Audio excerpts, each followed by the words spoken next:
What exactly is Project 2025? I'm curious, too. The name itself sounds kind of futuristic. Right, it does have that ring to it, but it's actually this huge policy guidebook over 900 pages long. Whoa, that's massive. Yeah, and get this, it even includes a list of people they think should be in charge of different parts of the government. So they've really thought this through. They really have, and the group behind all this is the Heritage Foundation.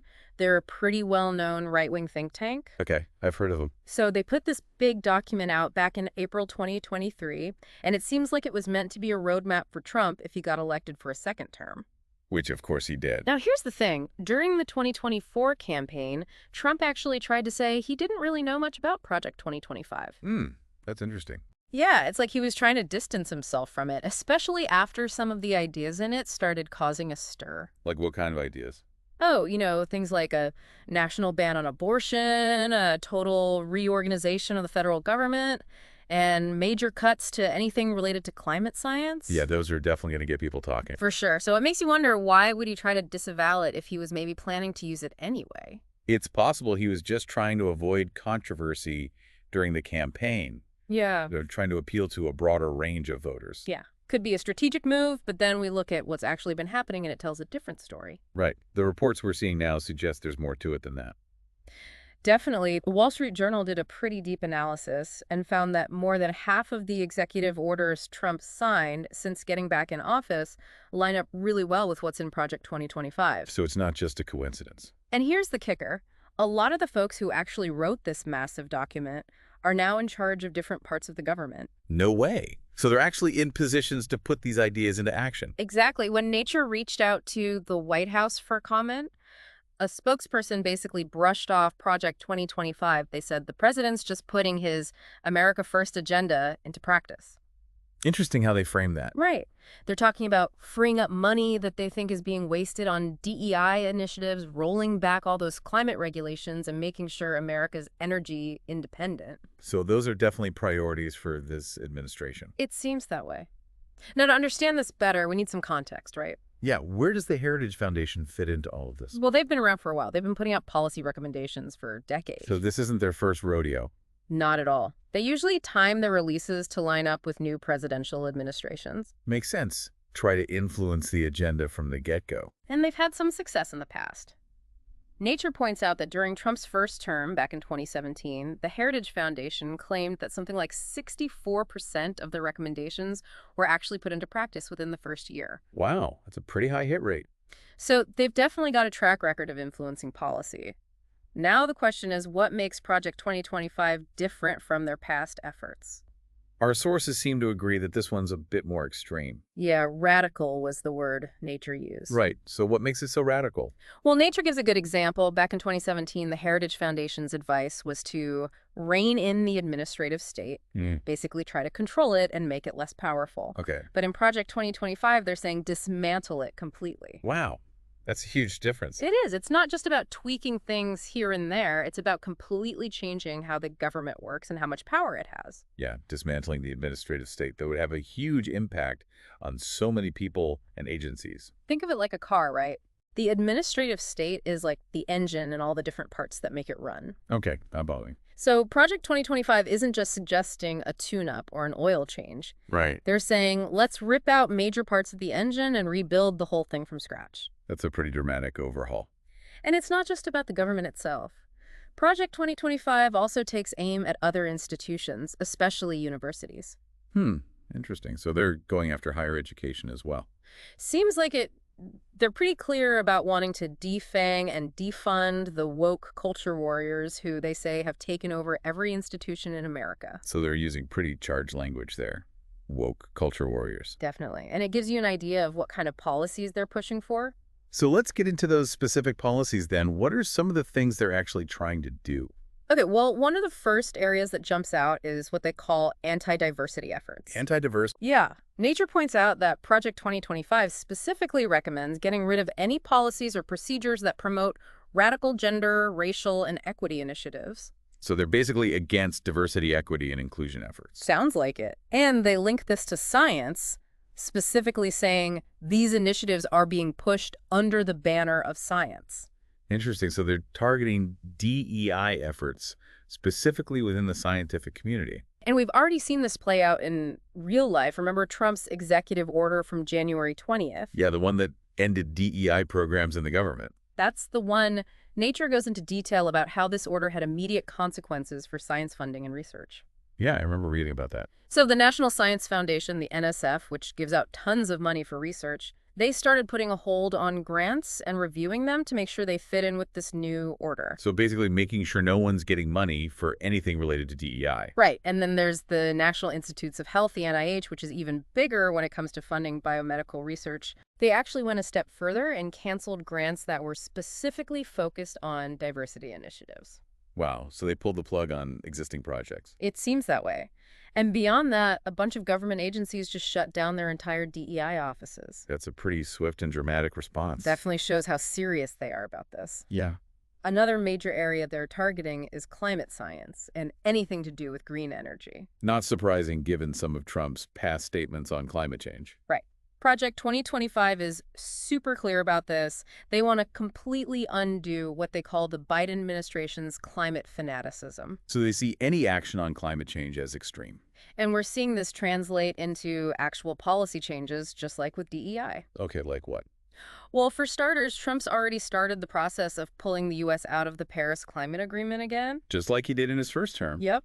And he also signed a new executive order that goes after existing energy regulations. So rolling back environmental protections. And it's not just the White House. The Environmental Protection Agency, the EPA, has also announced plans to get rid of a whole bunch of regulations on fossil fuels. Regulations that were put in place to reduce pollution. Exactly. Yeah. So it's a pretty clear reversal of the direction things were going under the previous administration. Seems like they're making a deliberate effort to shift priorities. No doubt about it.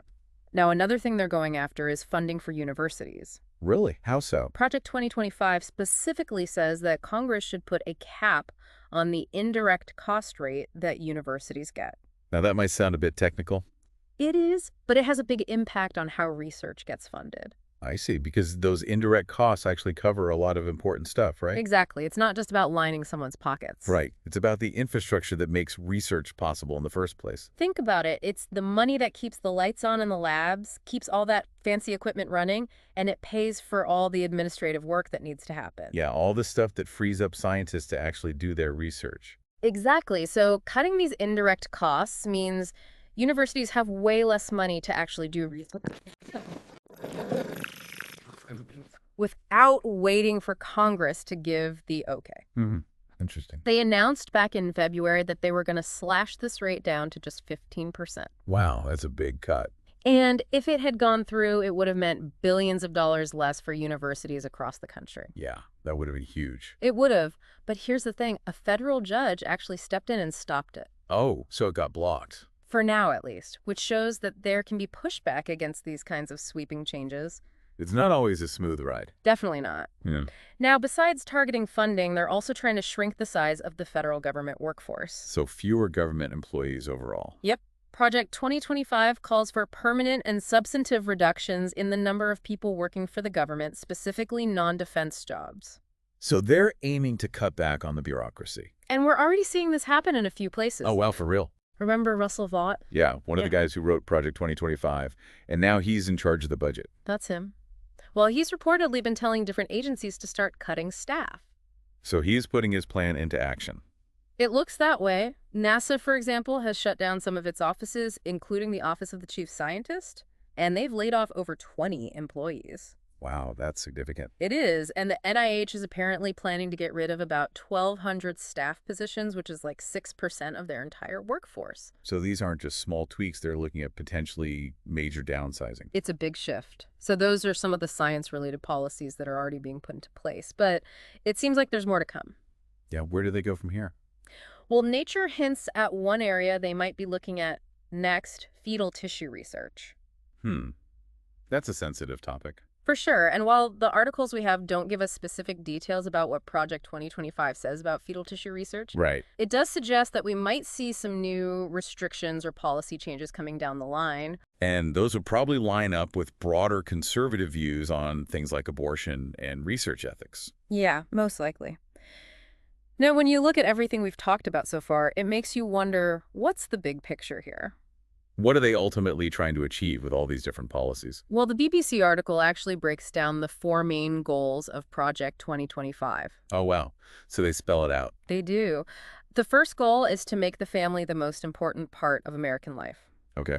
The second is to completely dismantle the administrative state, which we've already talked about quite a bit. Yep. Trying to reduce the size and power of the government. Then they want to strongly defend the nation's sovereignty and borders. So a focus on national security and immigration. Right. And finally, they want to protect what they call God-given individual rights to live freely. So very much a conservative framework. Definitely. And when you connect these goals to the specific science-related policies we've been discussing, it starts to make sense. Yeah, I see the connection. Like trying to dismantle the administrative state by shrinking government agencies that are involved in science and research. Makes sense. And the focus on getting rid of DEI initiatives Yeah. and the possibility of new rules about fetal tissue research.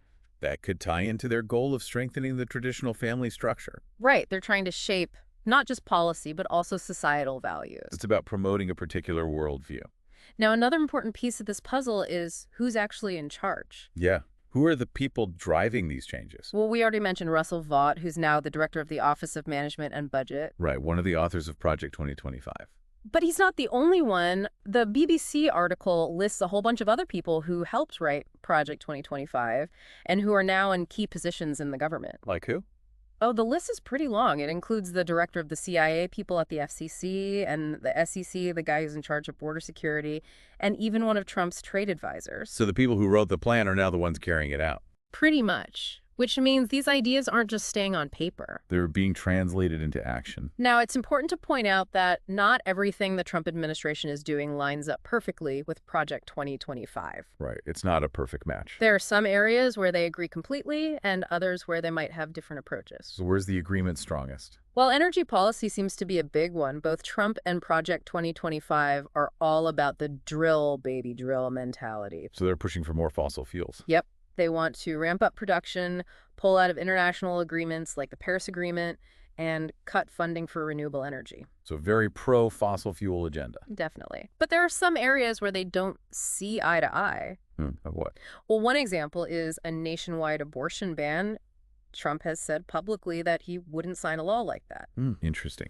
And there are also some differences when it comes to immigration, specifically how they want to handle mass deportations. So Project 2025 might be more extreme on those issues. Maybe, but even with these differences, it's clear that a lot of what Trump's doing lines up with the ideas laid out in Project 2025. Especially when you look at all those executive orders he's signed. So it seems like this document, despite Trump trying to downplay it during the campaign, is actually playing a big role in shaping how his administration is running things, especially when it comes to science. And the changes they're making are happening fast. Right. And they're pretty big changes, too.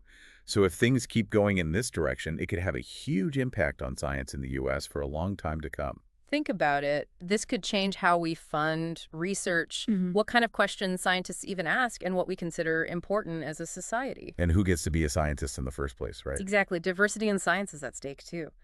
So here's something to think about. Given how closely Trump's actions have followed Project 2025 so far, what could happen if they put even more of these recommendations into practice?